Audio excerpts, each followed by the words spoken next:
शिवराजाभिषेक हां, हा जनसामान्यांसाठी सोहळा का होता? हे मनसबदार ह्या कुणब्यांच्या, शेतकऱ्यांना कुणबी म्हटलं जायचं त्या. बरं. कुणबी ही त्याला जात नव्हती, शेतकऱ्यांचा उल्लेखच कुणबी म्हणून व्हायचा. कुणब्यांच्या घरात घुसून त्यांचं सगळं घर लुटून न्यायचे.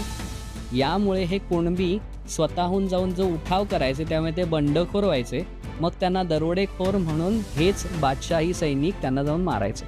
म्हणजे पीटर मुंडीने सांगितलंय की तो प्रवास करत होता, त्या प्रवासामध्ये त्याला 80 ते 90 मुंडक्यांचे मिनार केलेले दिसले.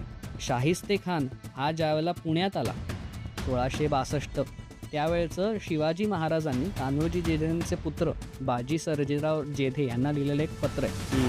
आता शाहिस्ते खानाची फौज मी म्हटलं तसं 1 लाखांची होती. त्यांना तोंड आहेत ना, खायला हवं. हो. आणि मुघल आहेत म्हटल्यानंतर ते मागणार नाही, विकत नाही घेणार, लूट करायला हवी. तर ते लुटत लुटत कारीपर्यंत यायचे. कारी म्हणजे या कान्होजी जेधे जे होते त्यांचा प्रदेश म्हणजे कारी. या कारीपर्यंत हे लुटायला यायचे. पैसे मिळाले, धान्य मिळालं ठीक, नाही तर पुन्हा एकदा बायका, मुलं आणि पुरुष उचलून नेणार आणि त्यांना गुलाम म्हणून विकणं. कारण त्यातनं पुढे तुम्हाला परत धान्य मिळणारच. बरोबर. एक तर धान्य मिळवा, नाही तर या लोकांना विका आणि त्यातनं धान्य मिळवा. तर हे सगळं करायचं, कसंही करून धान्य मिळवा. हे सगळं होऊ नये म्हणून शिवाजी महाराजांनी बाजी सर्जेराव जेध्यांना पत्र लिहिलंय की तुमच्याकडे जेवढे लोक असतील त्यांना तुम्ही किल्ल्याच्या आत घाटाखाली आणा. त्यांचं संरक्षण करणं ही तुमची जबाबदारी आहे. यात कुठली हयगय करू नये.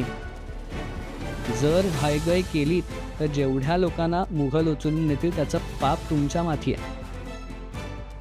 इतकं ह्या राजाने लिहिलेलं आहे की का त्या राजावरती प्रेम होतं जनतेचं, अगदी. की इतका बारीक विचार या महाराजांनी केलेला आहे.